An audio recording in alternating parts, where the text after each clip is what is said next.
We say things that don't mean anything, but thanks for listening.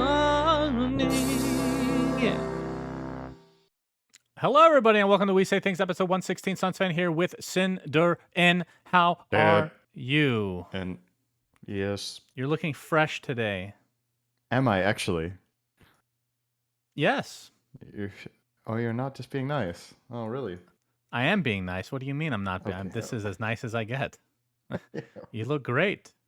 Oh, really? Thank you. You look awake. You look great fresh. too, Shannon. You look like you clean. won a lot of atomic war. You look happy. I'm almost legend. I've almost done it. Then I can. What are you gonna do retire. after that? Probably start playing Dota because there might be a patch coming. So it's going to come just in time. Very happy about that. Perfect. Yeah, let's go over our beautiful In Bruges tier for the patrons from Patreon. That's where they get that word, in case you were wondering. Thank you so very much to Vincent Darksea, Steelheart, your friend Andrew.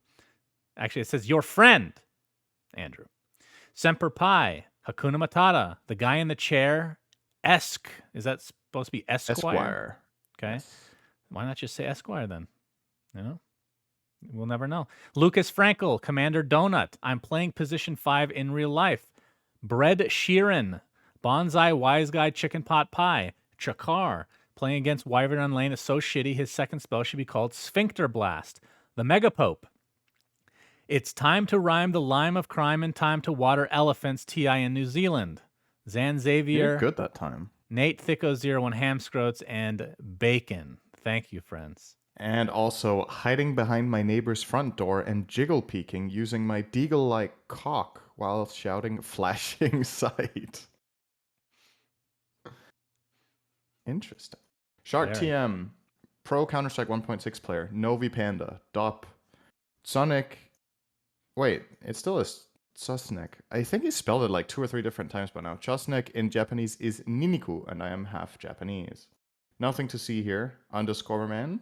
Ben Broom had started following the NBA because of Suns fan, but started going for the Lakers before finding out Suns fan hated them, lol. Pitch Black, Wooden Aftertaste, Dun Talk, Anonymous, OG fan of the Sun Pharaoh and his battles with Moses, the Sinner Man. Peter, dolphins only close one eye when they sleep, Niebling, and Perkaderg wishes Suns fan a happy early birthday. Love ya, buddy. Wait, when's your birthday? The 14th.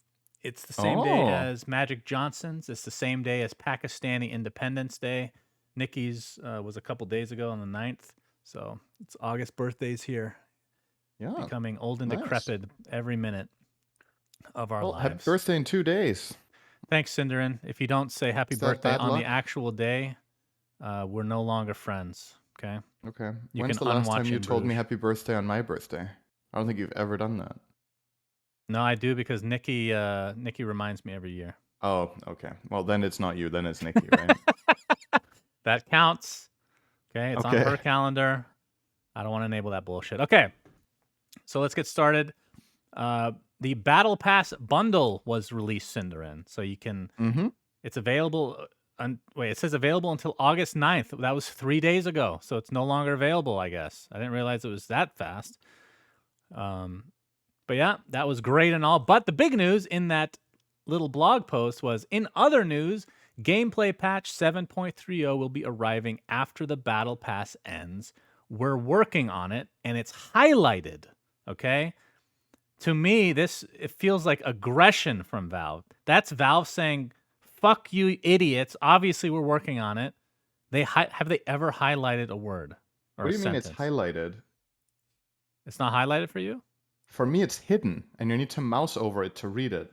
The background, it's with like like in a spoiler tag. It's like I know black, what happened. And then when you mouse over it, the text is white. All right, okay, my mistake. I take it back. I have dark mode on for my browser, so it just shows everything. It looked highlighted to me. I was like, wow. Got it. Okay, I take it back. Valve loves everybody. Okay. Yes. So, although I like the other version more, so let's just start drama. Yeah, true. They use dark mode. They didn't realize, obviously.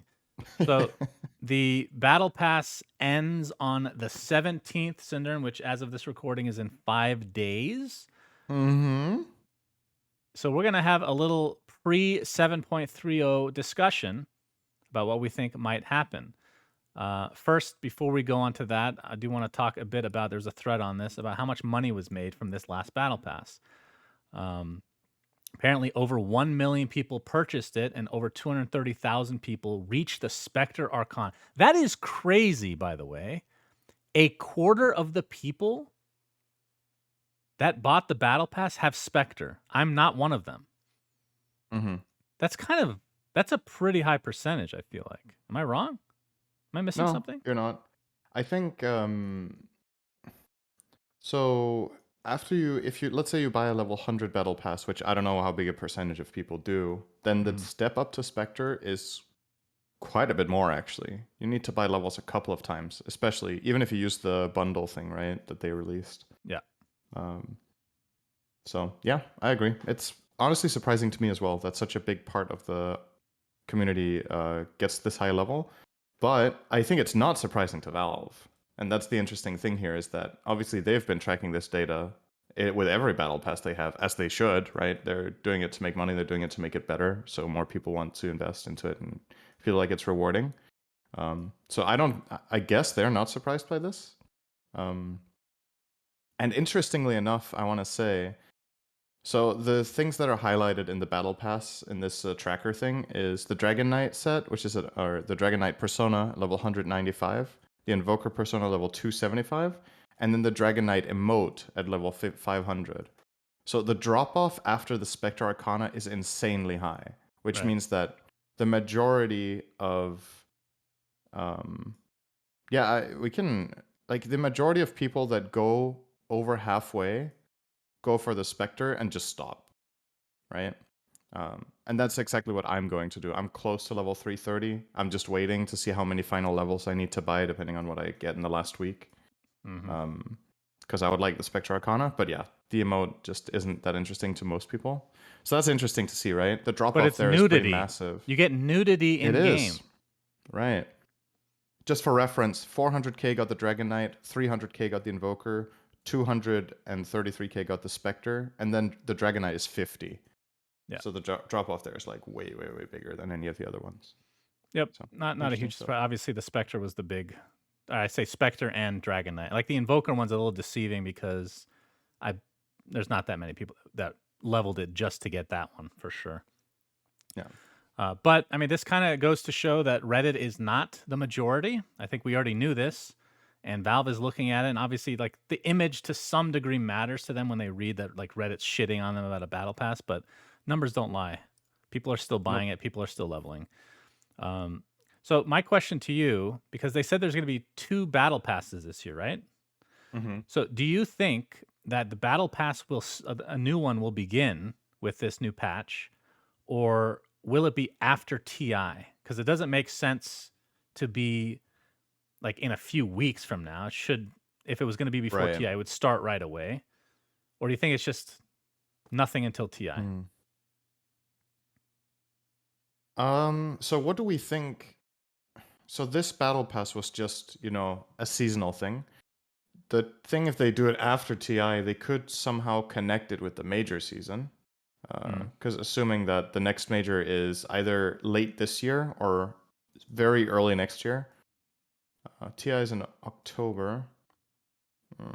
Yeah, they haven't announced when the majors are, right? I No. think. So my personal guess is the first major is in January. So I think you could incorporate that in the battle pass if you release it after TI. If they release it before TI, then again, it's just a season thing and it's not related to the pro scene at all. I Mm-hmm. think those are the two options, right?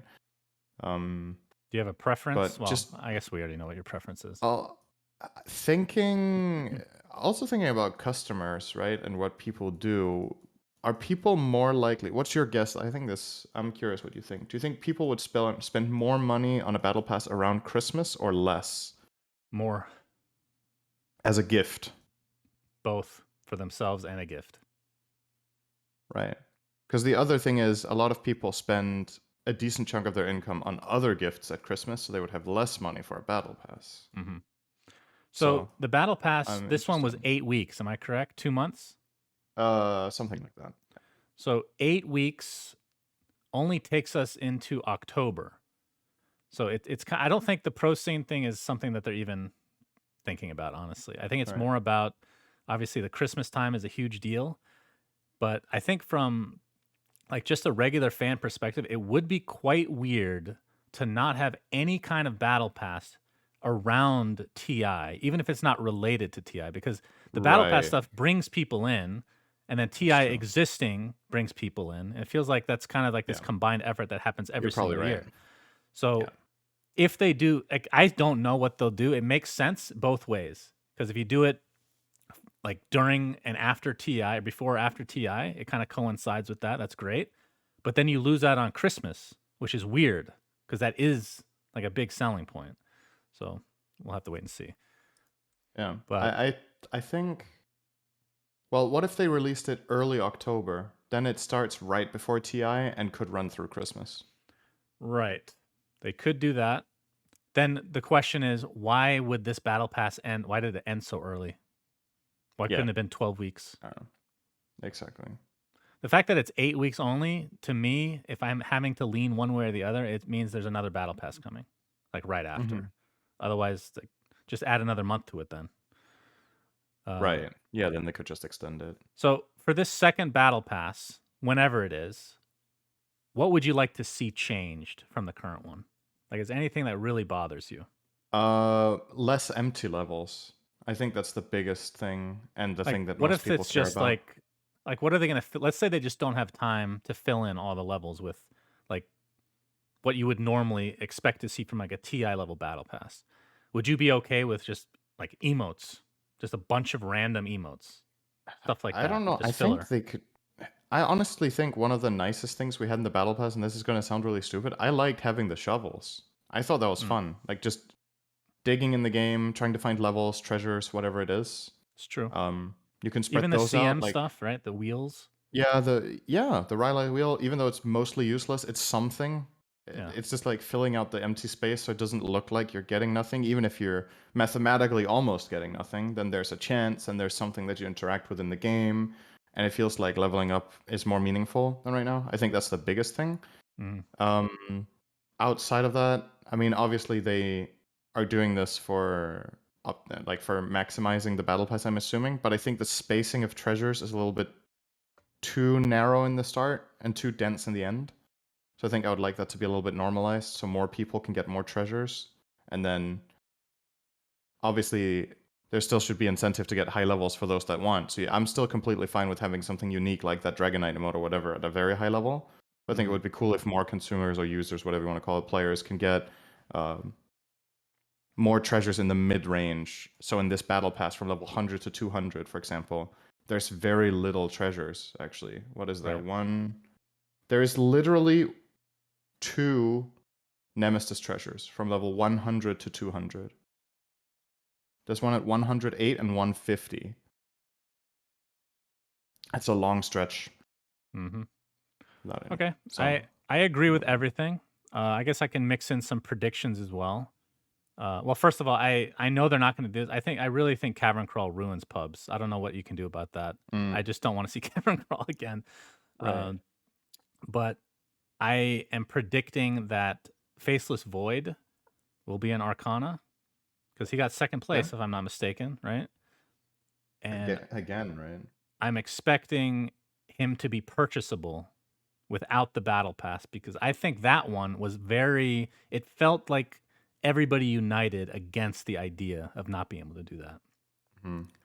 So I think that will change. I'd be a little bit surprised if it didn't. Let's see Well, what else. a I lot of agree that people got the battle pass high enough for the Spectrum. Just saying. that's true, and it all comes down to how much content can they make. Like if they're just strapped for like they do this once a year typically, they're doing it like 3 times in this next year theoretically, right? Or at Right. least that amount. So Yeah, there was. Did we mention that the leak, or I don't know if it's a leak, but it was something in the game files that somebody data mined that there were three majors in the game files for next year. there's 3 what? I think I read that somebody data mined that there were three majors for next season. Hmm. This year we only had two, right? Yeah, I think so. I don't even remember anymore. I feel like the years are just melting together during COVID. But I think it was 3.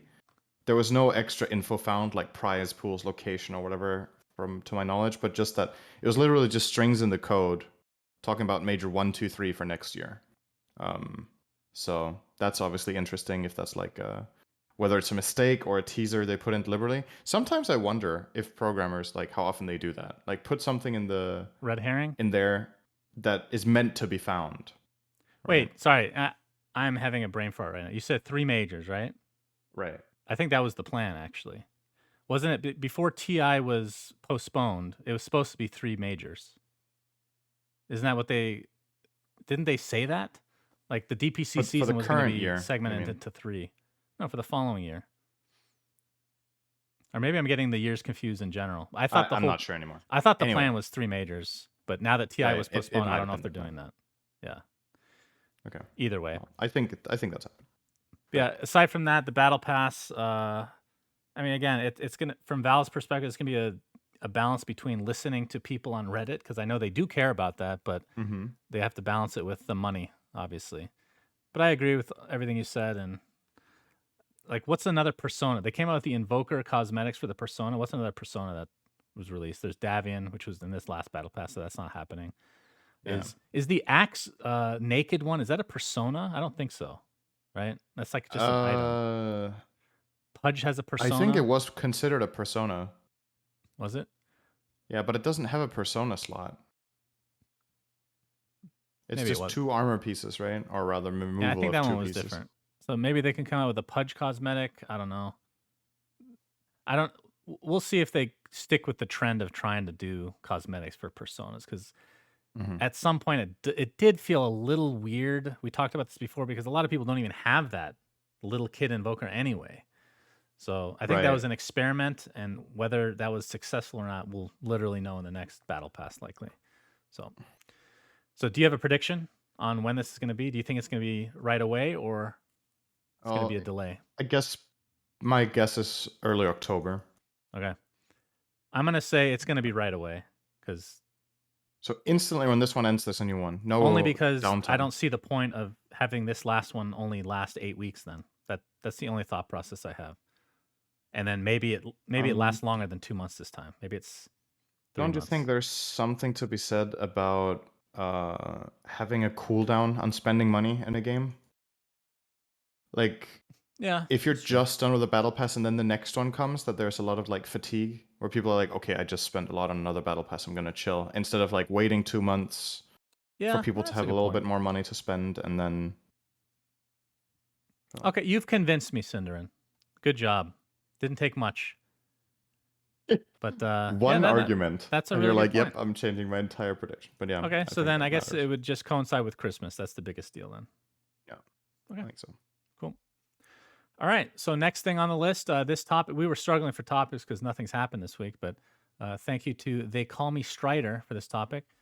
He wanted to know the favorite changes that we've had for heroes throughout the history of Dota, and I'm sure you have plenty. I haven't even given this much thought yet. So you Hmm. actually I do. One thing, sorry. I know you have many things. This is a recent thing though. Like we can talk about the, big gameplay changes like shards and ags and all that stuff. The Right. the shard for axe in particular, the fact that he can be built in different ways now and be a better late game. Like it's not just somebody you jump in with, have a Hmm. BKB and get you're not just a disable. You actually do damage. That's one of my favorite changes of all time, even though it's just, a shard. Hmm. Very cool for Axe. Oh, What do you got?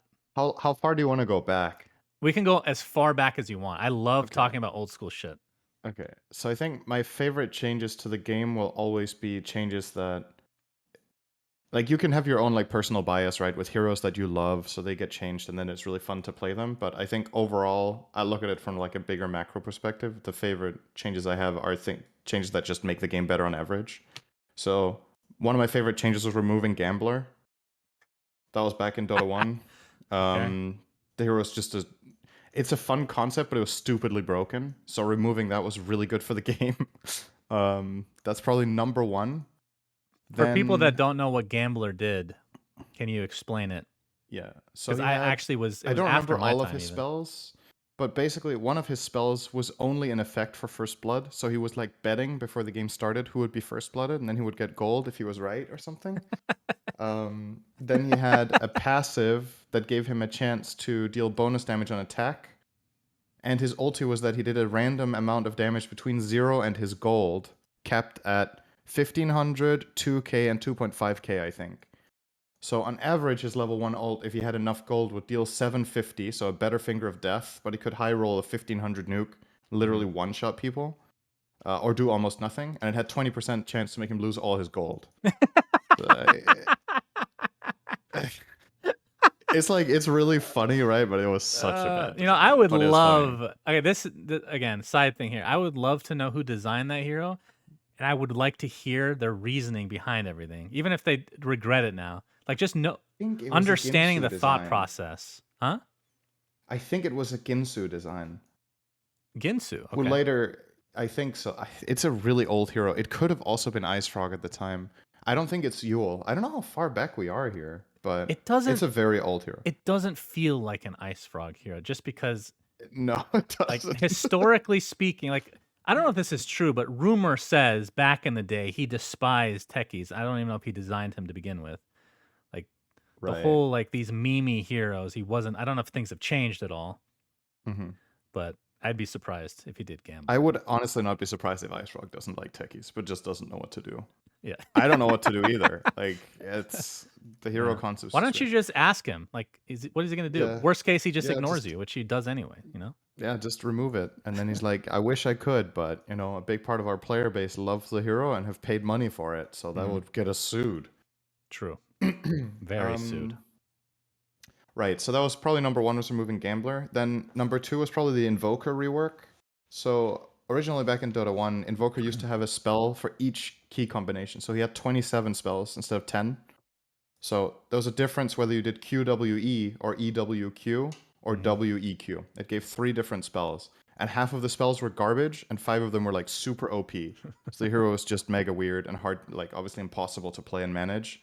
But when they normalized that hero to 10 spells and started balancing those, the hero got way, way, way better and more fun. So it's good for the game. Then a little bit more specific, I guess. Techies not being able to stack landmines was really good for the game. I think that was Oh yeah. super stupid. So the new proximity mines are definitely. I still hate the hero, don't get me wrong, but it's better. Um, I really like Ghost Shroud on Necrophos. I think that was a really cool spin on the hero that made him a lot more interesting. The old Necrophos didn't have. He had two passives, right? He had Sadist and Heartstopper Aura. Yeah. So now he has three spells instead of two. And in the same vein, I think Wraith King's rework was also really great that he got the Vampiric Spirit that can summon skeletons compared to the old version where he had three passives. Also, just made the hero more interesting. I Yeah, would okay, like to that was a say lot. Let's stick Centaur. with that. Oh, we have plenty of time to talk, Syndran. I'm gonna say Okay. Centaur, the rework of his ult. It used to be he was my favorite hero in Dota 1, believe it or not. Mm-hmm. And his ult was great fortitude. It gave you 45 strength. It was a passive. All it did was give you Right. strength. So they changed it to Stampede, and obviously when it first came out, it stunned as well, which was great. That's so broken. It was so good that I was sixth on the rankings of centaurs in the world for a brief point in time, Cinderin. I was really sad when they got Oh, rid of that, but that's one of the coolest spells in Dota, I think. And honestly, it's for like me, I know it's not hero specific, but this is no shock. Aghanim scepters changing and shards being introduced are the best thing for me ever because it, along with talents, like all three together, allow you right. to play a lot differently. Allows you to make more interesting decisions as the game goes on. It allows you to play the heroes maybe like not like CM. Who would have thought that she, in theory, can be a right-clicking carry? Right, you could do Yeah. that Mm-hmm. theoretically. I think those changes, like again, Aghanim scepters were always a thing in Dota 1, from what I remember when I played, but they were always like super generic. So I think of Yep. Viper and Veno, which are like the mainstays, like the two only remaining ones I feel like that are just like these. It essentially takes a spell and makes it level 4, like an ult from level 3 to level 4. Right. But they changed them to be just super interesting, and that is easily my favorite change to Any, That's and fair I'm enough. You could still call that a change to heroes, right? Because it affects all the heroes. theoretically, and I Oh, I yeah. would like to say, and I know this is part of the prediction thing for the patch that we'll get to in a minute. Life Stealer Ag, Cinderin. It's gonna Mm-hmm. happen. Okay, you That's probably gonna infest get changed. an enemy. I hope they Oh keep it no. and they buff it. I hope they keep Ugh. it because it is so cool. But there's just some issues with it. It just needs a micro buff. It only attacks 4 times. Maybe you make it 5. Maybe you can use items while you're infested, so you can use the Oh, okay, nullifier or okay. something I like thought you were going that. somewhere else with this. What? I thought you What? were going to Slax's hero that you had in Pog or in No, no, no, no, not no. no not in Pog in Parasite. what was it called? Chip. Yeah, Yeah. Yeah, that in was a Chip. Yeah. disaster. No, no, no, thank you. So if you guys haven't heard, Slax designed a hero for a custom game, and its ulti was that it could infest an enemy hero and control it. Yeah. That's a very bad idea in my opinion.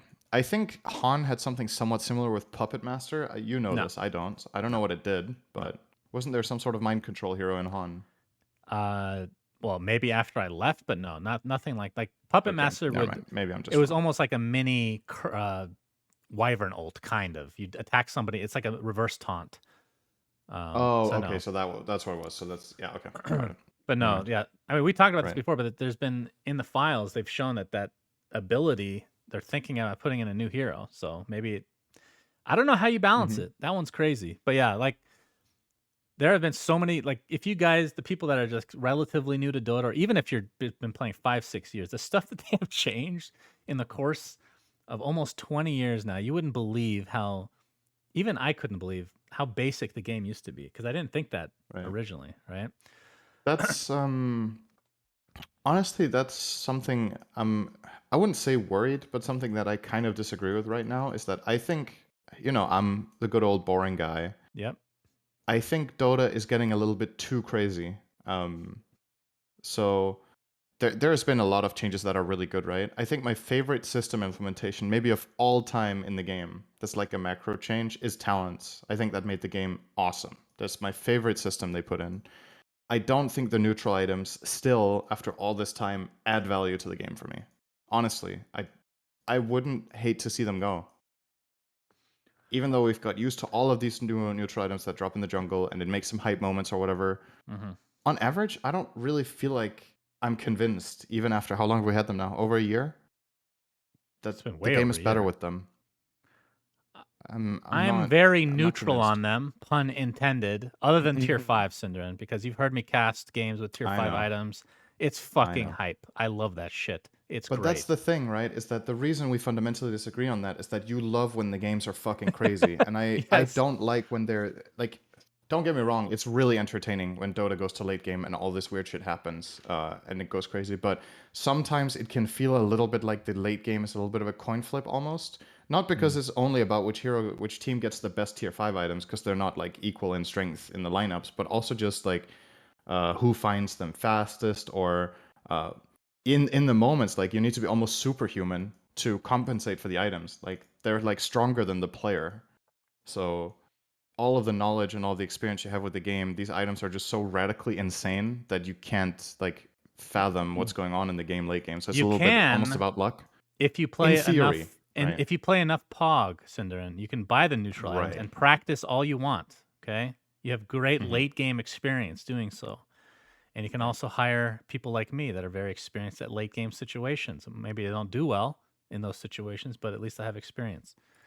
I think both the best and the worst thing at the same time about tier 5 items is how they end the game, right? Because is it hype or not if a game goes to 2 hours, right? Is that No, I would say no, mm-hmm. generally. Because it's almost impossible now, right? A game that goes 100 minutes is insanely long now because of Yeah. tier 5 items. Because games that would usually stretch for another half hour just suddenly end because a Mm. team finds Apex and Ex Machina, and then they just pull off an insane fight that you can't even, like, you don't really understand what's happening. You're just all dead. Mm-hmm. Um, so yeah, I think that's good. it's interesting. Yeah, I Nobody mean, wants fair to watch a enough. 2-hour techies game, you know? Right, of course. I would rather find a different way of ending the game than neutral items, personally. Like some sort of, at some point, buildings become more vulnerable or something, right? Okay, so You could you're do going that. down the road of Path of Guardians, where at 20 minutes in that game mode, every building explodes except for the ancients. Would you be okay with that? Since I don't. I mean, I wouldn't do it that way, but you know, it's well, you said something make you them could more imagine. vulnerable. Like, how vulnerable are we talking Yeah, about? let's just Like, remove them. if it's a 2-hour game, the building should be shredded by anybody at that point, right? Goodness. I mean, you could do something. I don't know how weird this is, but like, just imagine. Let's say we just make the magic time the hour mark, right? Which is the tier fives, right? So let's think at an hour. What if buildings either started losing health or um, just lost all their armor or something like that? So that sieging is a lot faster and a lot easier. Um, just as an example, you could do that, right? I'd rather have tier 5 items. Right. Yeah, I don't know if I like my own idea that much, to be honest, either. You know what? But You'll think but it about makes it, and sense. you'll Yeah. come back on the podcast, and you'll have an epiphany, some great Right. idea that they'll implement eventually. Okay. Okay. Do you have before? Okay, so I have one more special shout out to a hero change actually, which is more recent. A lot more people will remember this one. I think Earth Spirits just swap around of his two abilities was actually a genius way of balancing the hero. Sure. And it might seem super simple and basic, but I don't think that was that obvious that that was what it took to rebalance Earth Spirit. So the old Earth Spirit had Boulder Smash be the stun, so that's the one where you kick the rock, and Rolling Boulder was slow. And they literally just swapped those two around, and it rebalanced the hero so much. Because on release, Earth Spirit was fucking broken. The good players that immediately identified that and started just grabbing wins, like Jerax was just an absolute fucking god on this hero in games. I don't remember what his win rate was. It felt almost impossible to beat him when he played Earth Spirit. And then it got reworked, and it Well, started getting there was a more couple fair. other heroes that came out. Like Oracle ult was mega broken. It was the invisibility. What else did it do? Did it do everything it does now plus invisibility? Was that it? Yeah, yeah, Uh, which is I now think a so. talent, I think, or maybe that's the Ags. I don't remember anymore. But yeah, some Uh, heroes have come out it super is busted. actually gone entirely, I think. Really? No, it's the shard. It's the shard. Yeah. Okay. All right. Cool. All right. So next on the list, courtesy of Sakifa Hamed, most broken heroes of 2021. So this will lead into our next discussion, which is patch predictions, which I know we've done a couple times, but since Right. the patch is so close, it seemed only right. The most broken heroes of 2021. The one that comes to mind for me, I know it's not broken anymore, Cinderin. Mm-hmm. Beastmaster Ags. That was the most broken, I On think, release, period. Beastmaster X was Not really just nutty. release, for a full 6 weeks or so. They nerfed it. Was that how long it took to get They nerfed? No nerfed it way. 2 or 3 times before it was finally not picked up every game. Right. Because they nerfed But yeah, the damage 2 times, I think, and then they just like removed it. right. So that But yeah, the on release was broken. The nerf was also broken. So yeah, I think it was twice they nerfed it. Yeah. Yeah, that was crazy. You're right. I'm trying to think of what other things we had before this patch that were broken earlier in the year, and it's not really coming to mind. But I have my opinion on this one. Wyvern. Um, Wyvern is. I don't even think I would put it in top 3 most broken heroes right now, which might be surprising. Because I think the solutions to this hero are sometimes easier to find than other heroes, but it's definitely up there. It's really, really strong, right? But I think I would pick, especially pre-nerf Broodmother, Hmm. the Brood that we got. So going into the last major, there was a patch, and Brood got nerfed in 2 ways or so. Before that patch, the hero was ultra broken. And then it was still really good, and it still is broken in its own right, in my opinion. It was also an early pick in a lot of the major for some teams. So Brood is up there. TA is busted Hmm. right now. Psyblade stuff is Cyblades has insane spill range. She gets the attack range. She gets uh, all of her talents. Just remove all of the hero's weaknesses, it feels like, right? You get Meld Dispel. You get Refraction instances on 25. And with how fast cores level up and get gold in this patch compared to the past, she has a way easier time bridging the gap that used to be the problem where, oh shit, I'm really strong for 20 minutes, but then other carries overtake me. It just doesn't feel like it happens. Like TA just stays ahead all the time now because all of her talents are amazing. Uh, Psionic projection is amazing. Crazy hero. Her shard is amazing. Like, what more do you want? Oh, What the else is thing really about broken the right now? ags on her, I love the concept a lot. Mhm. Like, what do you change? You just changed like the cooldowns of. I think they did briefly, right? They Right. changed the cooldown once, but I love the concept of being able to You travel give it a through little more traps. cast time. Okay. One of the problems is that it's killing TA in the mid game when she has Ags requires you to 100 to 0 her in stuns and silences, right? If she gets 1 second outside of any disable, she's just gone. She can even cast it when she's rooted. Oh, Like, well, that's weird. Yeah, it's I didn't pretty know that. wild. Um, Honorable mention, I guess Luna. I think big part of the reason Luna seems so powerful right now is probably largely the shard. Like if you imagine the exact same hero but without the shard, I think the hero would be a lot less powerful. But now that people understand how good it is and have started itemizing around the shard, I think Luna is an absolute top tier hero. Feels like every Really game at the powerful. major or ESL and all these tournaments, carries were Luna or Terrorblade. Yeah. That's what it Yeah, felt TB like. is also up there. He's broken a different way though. But yeah, also TB. Like I think it's at this point it's like kind of established, but I'm trying to think of like let's say my top 5 right now that are the most broken. If they are more broken than something we had back in February, right? It's just hard to remember everything we've had across the year. But yeah, Yeah. Beastmaster definitely stands out. Was there anything else that was bonkers that we can think of? Um, Well, you said Wyvern is one of them. The healing hmm. aspect of that hero just feels Yeah, like it's Wyvern's too healing is much. absolutely crazy. Hmm. I have another hero, but this is a couple of years ago, so never mind. But I just want to mention. Do you remember the old Lucky Shot and Pango? They changed it 3 different times. What did it first do? I can't even remember. It was a It had a chance to silence and a chance to disarm, and it could proc both. but there was no minus armor, right? Right. Yeah. That Pango was so crazy, Dude, I love actually. Pango. What a great That hero was design. broken. One of But the that best hero wasn't this designs year. ever in I think Dota. it's 2 or 3 years ago by now.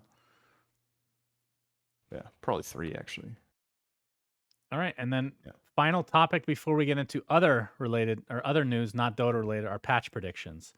So first and foremost, let's get the big one out of the way. Do you think there's going to be a new hero? No, I think it's going to be a TI. Okay, I agree. Uh, what is going to be the biggest change from a gameplay standpoint, not heroes yet? What's your prediction? Uh, Less gold on the map. Okay, I'm going to say second Roche no longer has cheese. That's what I'm hoping for. Right. You'd Okay, rather remove cheese than shard, right? On the second yes. rush. Please don't Yeah. remove shard. Please, please, I'm down for please. that. Sounds good. Okay. And then any heroes come to mind? Like we talked, obviously the nerfs we don't really need to talk about. Maybe heroes that are buffed. I think Dawnbreaker, Ags, and Shard. I'm expecting her to be Yeah. enabled for Captain's mode as well. Same. I mean, there's still 2 months or however long until TI. 2 months until TI. That's plenty of time to balance her Shard and For sure. Ags. So I think I'm expecting that one. So looking I forward agree. to it. Still saying the Shard is going to be the magic immunity during Starbreaker. You said that was too powerful though. Yeah, that's a crazy shard. We'll see. That's fine. Maybe it's fine, actually. No idea what Ags. Ags has to make the ult change somehow. The ult doesn't seem good enough in pro play. I don't know if you agree. Everything's like a setup, right? You need a setup for it, or else it's not good. Right. So the I Ags, I think think, has to do something with that, or a new that's the spell. thing. I actually think the hero's biggest asset in pro play is going to be the ult because people will draft specifically to make it Okay. good. Okay. And in pubs, a lot of the time, Pubs is this is my garbage. experience with Dawnbreaker. I'm playing with 2 or 3 stuns in my team. I feel amazing. I'm playing with 0 stuns in my team. I feel garbage. It's Yeah. that simple. Like I need something to make me able to ulti offensively and defensively. Defensive ultis are also way better when enemies are stunned, right? So Mm-hmm. yeah, it's definitely dependent in that regard on strategy. So Okay. What yeah. else? What else? What hero really desperately needs a buff right now? I'm not so sure. Like as always, I'm more of a fan of nerf patches because I think nerf patches buff a lot of heroes. That's Right. what happens, is that when you Yeah. take the top 5 to 10 heroes and make them weaker, suddenly 10 to 20 heroes become played again. A lot of the time you don't need to buff a lot along with the Well, nerfs. sometime like, do you think we're gonna see any hero redesigns? Like a spell just taken out and remade in some capacity. Basically, what I'm hoping for is Legion Commander, which I won't go into again, but something Hmm. along those lines where you just change how a hero's played. I think Brood gets a rework, actually. Again, God. Yeah, I think so. I'm predicting Outworld Devourer or whatever the hell his name is will get reworked True. again. Just it's tradition. Every patch needs that. Yeah, OD could get What changed. is his name? Outworld Outworld Destroyer. Destroyer.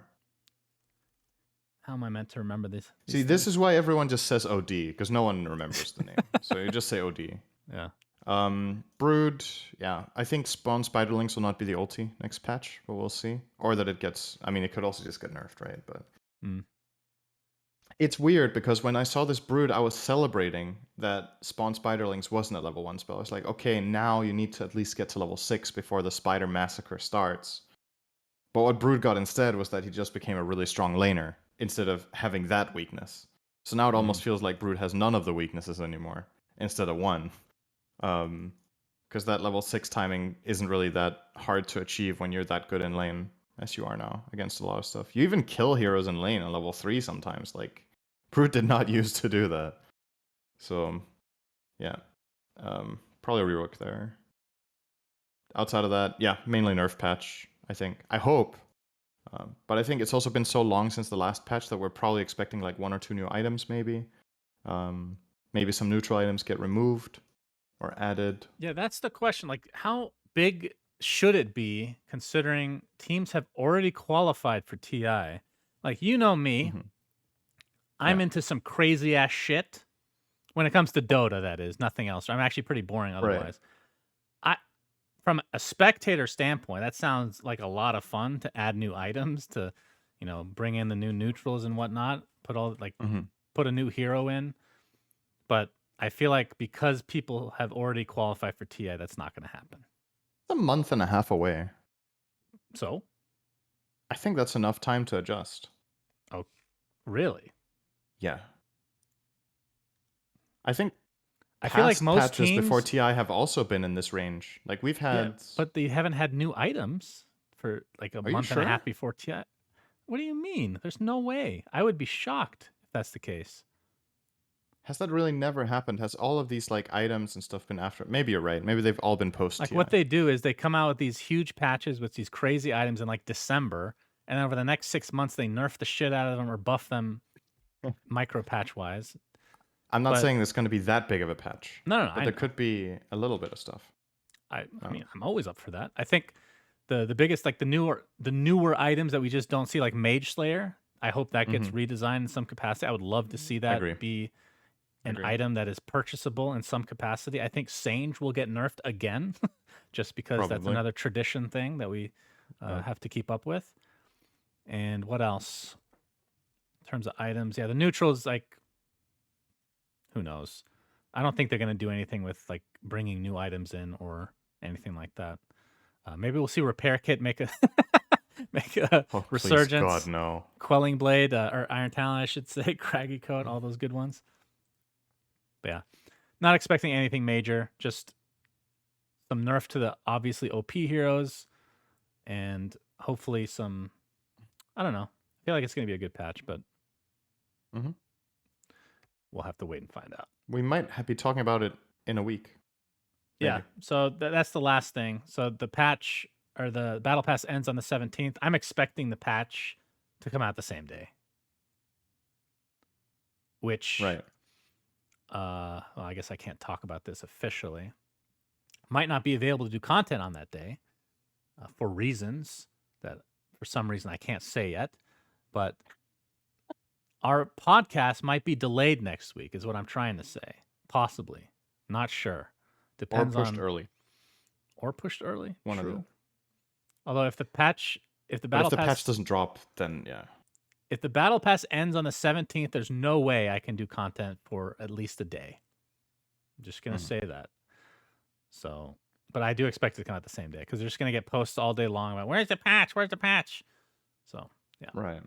Okay, that's the Dota content for today. So let's move on to. So we talked about this last episode, I believe, about the placebo effect in games. Like, what were the examples? I know I brought up Valorant, but how did the discussion start? Right. I think the main thing we were talking about was, so there was this thing that it was Activision that did in Call of Duty, right? That was what we were talking about, where they were specifically matching players based on what skins they had, because that they were matching better players with skins against weaker players without skins to create the illusion that the skins is what made the players good, so more people Right. bought them, Right. and that it was giving results. Um, And so then then we were going into a discussion about, and I was like, it's really, I find it so weird, and I kind of can't believe that people think skins matter so much that they actually buy them in the belief that it will make them a better player when they're purely cosmetic. And then I got this message on Twitch, actually, which I found really interesting, from S Dominoes 1, and he was like, hey, check out this video. And it's a video explaining how back in Wolfenstein, so this is an old game, I never played this game, by the way, same. the devs had to nerf a gun. Well, tell the whole story. Tell the whole Right, story okay. here. Okay, start from the Okay, beginning. so right. So basically in Wolfenstein, you have two teams that play against each other, and they have different weapons cosmetically, but they do the exact same. They have the same rate of fire, the same damage, the same reload speed, all of that. But they had a different sound design. And basically, so let's say it's just the same gun, but one of them has more bass. This is gonna Right. sound ridiculous, but this is what happens. Well, So this is the Axis versus the Allies. It's yep. the Thompson versus the MP4, and the developers kept getting complaints that the Thompson was better than the MP4. The MP4 was known to be like it would shoot faster but be weaker, and the Thompson had a sturdier feel, well, shoot slower but do more damage. But the developers said it's literally the exact same gun other than the way it looks and the sound design. Literally the exact same. So like, you're stupid. So they look at the stats and the players are right. Players are actually better with the Thompson than the MP4, even though statistically that should be impossible. That's literally placebo, Cinderin. It's fucking crazy. Right. So it's the feel that it gives the player, right? So the way they explained it was that because of the more bassy sound, people felt more powerful and more confident when they were playing, and they found more kills. Like that's literally what was going on. It was the same weapon, but just with a different sound, and it made people more confident. So who am I to say that's not the case in Dota, right?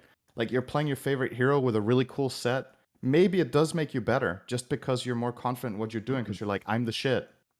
Instead of being like, should I do this or not? You're like, yep, I'm Juggernaut with my favorite set, so I'm really good or whatever. Right. I don't know. Like, there's definitely data that suggests this, that people just are better based on, just. I'm not going to argue whether confidence is a real thing, because I know it is.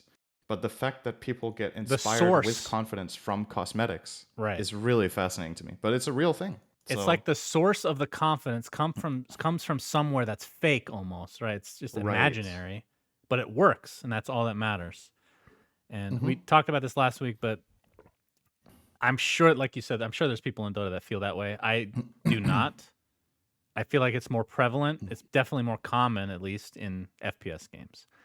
But I didn't know to this extent. That's a really cool video. I will put the link to that video in the description of the YouTube video, so you guys can check it out. It's pretty interesting. So thank you. Who gave you that, Cinderin? It was S Dominoes 1. Thank you. Great video. Not to get mistaken for S Dominoes 5. Yes. All right. Last topic. Dr. Disrespect has announced that he is creating a gaming studio and is looking for a gaming studio head. And this is what the blurb says. Basically, it's like, a job application thing where it gives you all the responsibilities they'll have and blah, blah, blah. But the first paragraph kind of describes the idea. So Dr. Disrespect, in partnership with Boom TV, who the fuck is Boom TV, by the way? I don't know. Is taking on the game industry by storm and incubating a new AA/AAA gaming studio that has a unique twist to it. The studio plans to forge a partnership with a select list of mega influencers and then work closely with them to launch their dream gaming title. Those gaming titles will either be incubated and developed or partner/slash co-develop with existing indie game developers and launched as mega titles. That's pretty crazy. What do you think? What are your thoughts?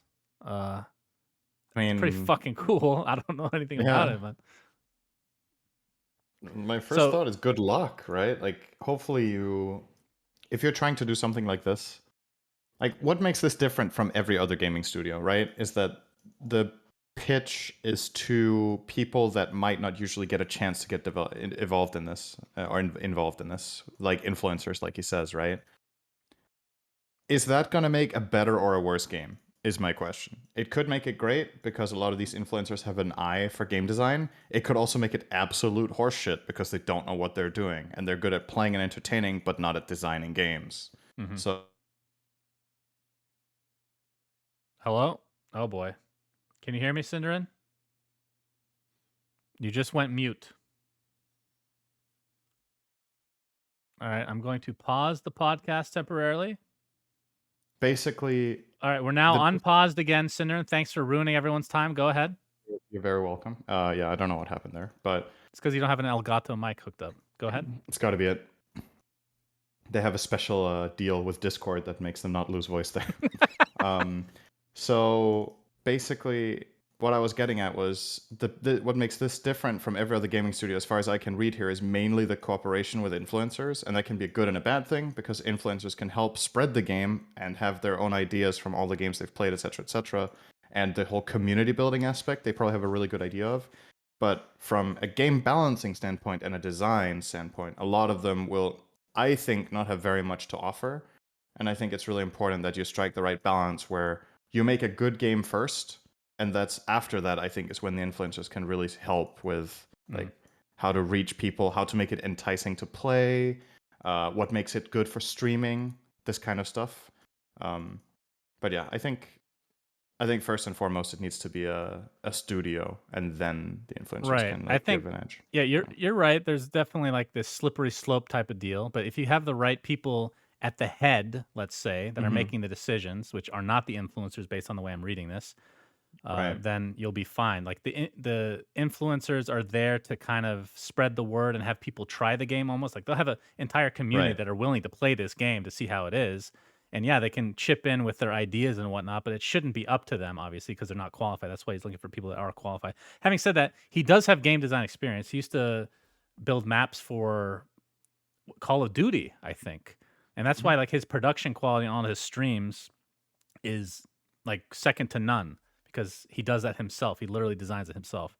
So if anybody can do that type of like the fact that he's working with other influencers is that's new, right? That's not something that's been Right. done. We've seen these games created and then you kind of sell the idea to influencers. You pay them Mm-hmm. in some ways, depending on which game you're talking about, who So this way you just advertise it, so integrate to it and speak. give them equity, right? Right. This one, you're giving them potential equity into the game themselves. They get their ideas out there. They feel more uh, connected with it, which means they're not just going to stop playing it after a day or two. So, Right. I mean, there's some downsides, obviously, but it's a unique idea. I think it's really cool. And I don't know. We'll just, again, stuff like But this takes years, but still, cool right. idea. And this whole like pitch or whatever you want to call it is obviously they are looking for the studio head for now in this, and what is being offered is a co-founder position, a competitive salary, and a very high equity, it says. Um, so like as far as this goes, compared to other studios, I guess I don't know how it works in other gaming studios with how equity is distributed and all this stuff, but theoretically, when I'm reading this, am I wrong in saying that this is not like very different than any other games developing studio where the head obviously has a lot of responsibility and needs a lot of skill and also gets a big reward, but the big difference is the influencer connection? That's what I think. Like Well, I outside of this think sounds kind of the, like any other developing studio, right? It's the interaction style that's different. well, the difference is the guy that's creating it is one of the biggest streamers of all time, Of course. and he has game design experience. Hmm. So I mean, it's going to be mostly like another gaming studio, but it has some little quirks that are definitely unique, which makes me personally interested to see what they come out with. But stuff like this takes years, like I said. So either way, good luck to Doctor Disrespect, which we still don't know why he was banned from Twitch, by the way. Nope.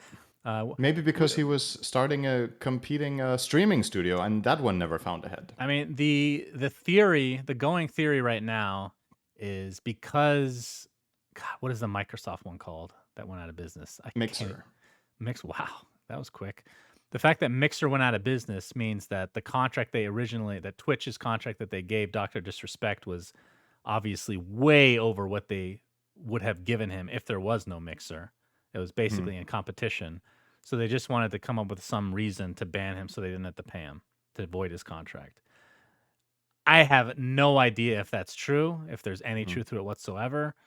But the fact that we haven't heard anything means that there's definitely some major legal battle going on. So, Right. yeah. Okay. So that is the episode. But we do have a couple mailbag questions we can go over that have been sitting here for quite a while. So why don't Let's you do take the two. first one? Okay. So the first one is from GE Diablo or Gediablo, who says, "What changes do you hope will be made to the DPC system from Season 2? What do you think Valve see as a problem? OG almost got relegated to Division 2 and missing TI-10 after winning TI 2 years in a row. Top teams in less contested regions are almost guaranteed TI spots if they stick together a full season. Is this fair? Is it good for the game?" So this has been quote unquote a problem for years now, that a significantly weaker region will get teams to the major events, and on average, these teams will just be worse than the stronger regions. That's how it is. Is that good for the game? Yes, that is good for the game to have world representation, especially because of the storylines it creates when these underrepresented or weaker regions do well and the game gets closer. So I do think it's important because, like, let's imagine we made a TI system where it's only about the best teams. How do teams from the weaker regions even get a chance to play in the tournaments that they could get points in, unless they got to qualify Well, to them to begin with? how do they get better at the game if they don't face the best competition? Because they Exactly. literally can't unless they go to a LAN. So I And we fully want agree with that it system. is good for the game that different regions have teams to look up to because it fosters more players. It fosters an ecosystem in these regions that makes people invested and want to play Dota and want to spend money on Dota. And end of the day, if you want Dota to survive and keep doing well, it needs to be worth it for the developers to keep working on it. So we should be celebrating when people spend money in Dota. It's a good thing. So yeah, that's the first thing. As far as Division 2 relegation and OG and all this stuff, a couple of years back, you were auto-invited to TI if you won the previous one. Because back then we had the invite system that didn't use the DPC system at all. It was just the invites just got announced, and then the qualifiers got announced after. And the invites were based on a concept of how just basically Valve's power rankings.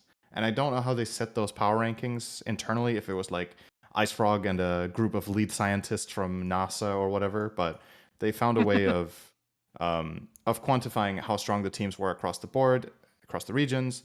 And back then, I think South America, for example, got 0 direct invites to TI, and then they got 1 qualifying slot. So the region was less represented. It was still there, but most of the invites went to China and EU, and 1 went to EG, and then 2 to SEA or something back in the day.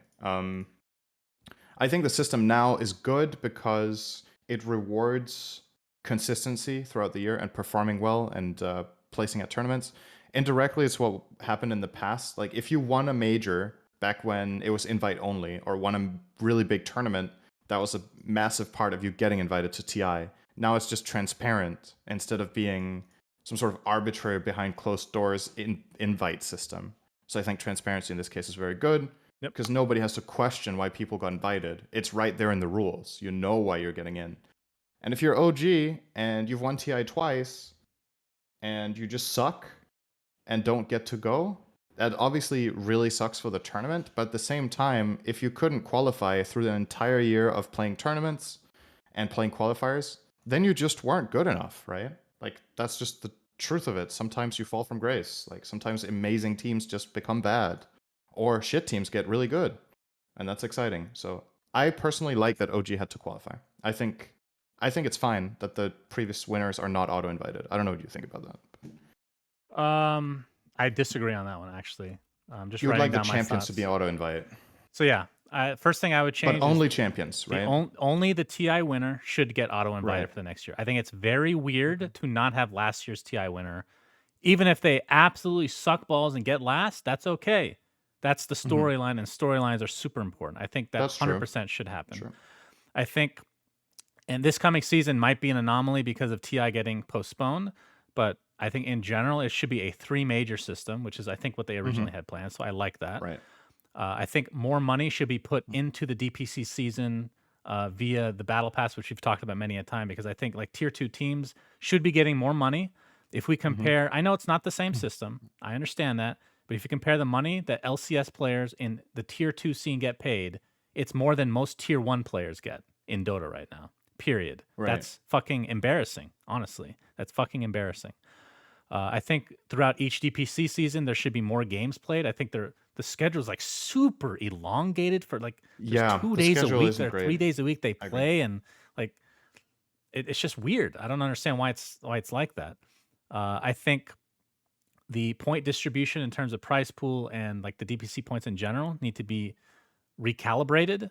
I Hmm. think no Agree. offense to Alliance, they based on their performance at like the majors, they should not. It was only 2 majors, so if there was a Hmm. 3 major system, maybe there's more of an argument for this. But they didn't play well at any of the majors. Obviously, they bombed out, but they qualified because they got a lot of points by qualifying to the majors, which I think that just needs to be recalibrated a bit. I agree. Majors should be worth more than And region. then the last thing I think in terms of relegation and delegation, wait, is that right?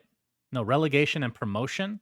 Hmm. I think the teams that are getting relegated need to play against the teams that are being promoted to see who stays and who.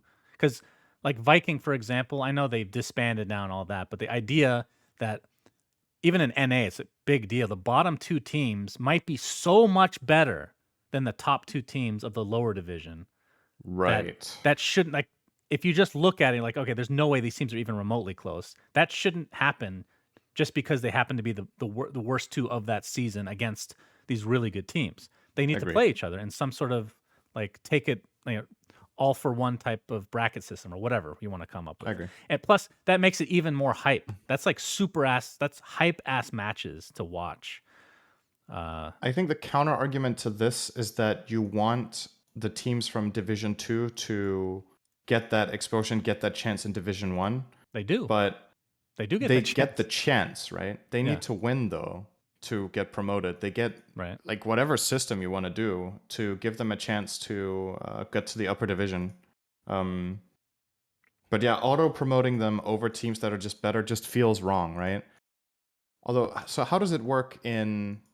I'm trying to think of how this works in other sports, right? So in football divisions, for example, um, in the Premier League, I think if you're bottom 2, do you just get relegated? Do you just get knocked down and 2 teams take your spots, or do you play them to stay alive? I actually don't know. No idea. I think you just maybe it's depends on the league, whatever. But yeah, I'm honestly I'm with you. I think having the teams play each other is would be a good way, or maybe having the how to say dis- distinguish between absolute bottom and second to bottom, right? So that there's a difference between getting last and second to last. So that let's say the absolute last team gets relegated and the Mm. second to last team plays against the second to top team from Division 2. So the I mean, that's absolute better than top what we team have now, goes but up. I would still Right. rather have them play each other because I think if you're talking about like from that perspective, if it's Hmm. quote unquote more unfair for the lower division teams, if you think about it, how are they learning to get better at the game? They're scouting throughout the entire season, these tier 1 teams. They should already have more scouting on the team that they're playing than vice versa. And if you have it like Right. happen like right after the season, so neither team really has like a week to prepare, then theoretically, from a strategic standpoint, that lower division team should have the upper hand in some respects. You know what I mean? Like slight edge in some Yes and no, fashion. because it also depends, right? A lot of the teams in Division 1 have more money, so they can have coaches and they can have like they have access assuming they're sponsored teams playing in Division 1. They do have some benefits that the Division 2 teams mostly don't have in the current format.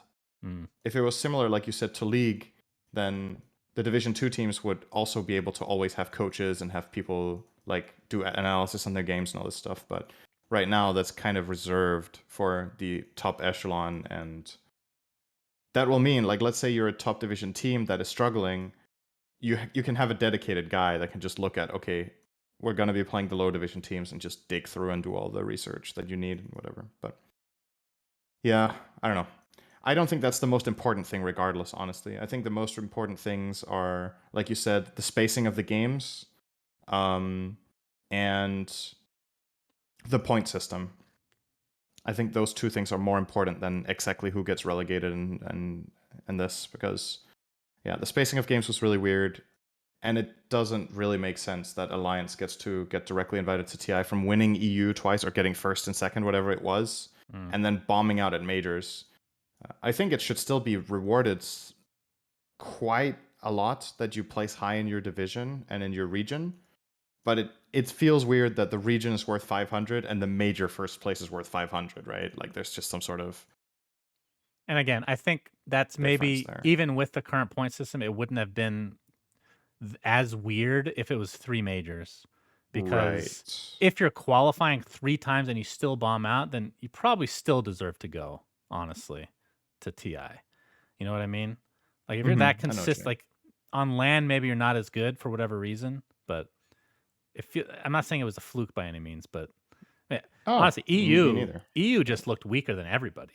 If I'm being No. completely honest, like that was the most surprising thing of the year.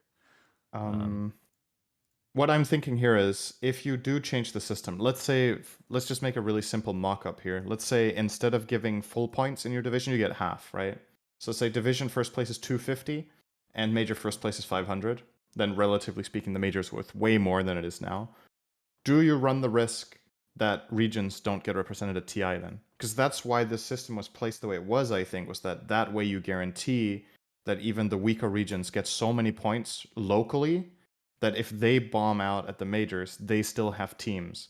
We're talking about Alliance because they're like a very like Oh, wait, how commonly many understood story. aren't there's one team guaranteed from each region to TI, right? Is that how it works? Yes, And the and rest are very frequently it points. will be two. Right. It's very difficult because let's just not mince words. We're talking about South America here. So if a team qualifies for like whatever team is the best throughout the entire year from South America will go to Mhm. TI because they've accumulated enough points by qualifying for the major in all likelihood. Yes. So that means there's going to be a second team to go because of the actual qualifying to TI tournament. Mhm. That's fine. I think having 3 right now is weird for sure. Are you guaranteed? Let's say there's You're not okay. guaranteed, no. If it's the Let's say same there's team though, yeah. two good teams or three good teams in a region, and they constantly play for the qualification spots. And let's say each time two teams get to qualify from every region, as it has been so far, Mhm. and the first place team gets 250, and the second place team gets 175 or whatever. If they flip flop Yeah. in those two qualifiers, so they get first and second, then second and first, and then at the major they don't do well, they have less points than I think 16 teams in the world do by the Possibly. end. Possibly. So then I'm you fine with just that. accept that in those conditions, that region only gets one team from the Yes. qualifier. I'm Yeah. more than fine with that. Yeah. I personally don't think that is a problem either, but I don't think that is going to happen though. I think based on how the system has been run so far in the previous years and everything, I think the goal is to get at least two teams from every region to TI. Yeah. Whether that's the best or not is obviously a different story. I would also be fine with what you said, that we just have the possibility that a region only has one team. I don't think that's a problem, but All right, let's do this that's not the second question question today. Yep. from Nutty Pizza. Been meaning to Mm. post this mailbag question for 2 weeks, but kept forgetting, so it's a little less timely, but still good, I think. Regarding the Richard Branson versus Jeff Bezos space race, Bezos had his date announced first, and then Branson swooped in and made plans to go first, if I recall. If So so, this feels petty by Richard Branson. If you were Jeff Bezos and wanted to be petty back to him as well, what would you do? Personally, I would cancel his Amazon Prime subscription, or if he doesn't have one, try to fuck his wife while he's on his space ride. This is less of a question and more of just a funny anecdote, I feel. What would you do to be petty back? I don't know. A billionaire being petty? No. No way. No, I'm just thinking if I was a billionaire, I wanted to be petty, what would I do? I feel like it would be on a different scale. Like I would I feel like I would buy as ruin his many goal. possible islands around Richard Branson's island, and then I would put up flags that say Richard Branson fucking sucks or something. Yeah. On my island.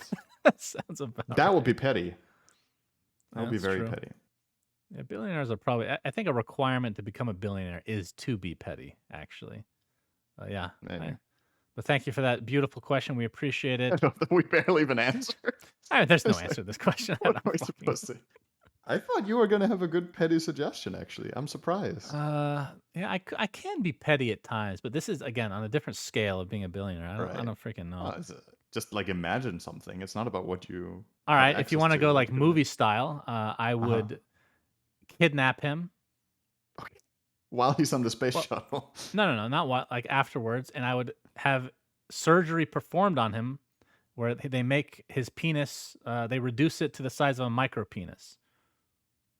Okay. If I'm a billionaire and I have all the control in the world, like, and I'm petty on top of that, like, this is a dick measuring contest. What better way to win a dick measuring contest than to give somebody a micro penis? Am I wrong? Maybe I'm thinking this too literally, but I don't know. It doesn't seem petty to me at that point.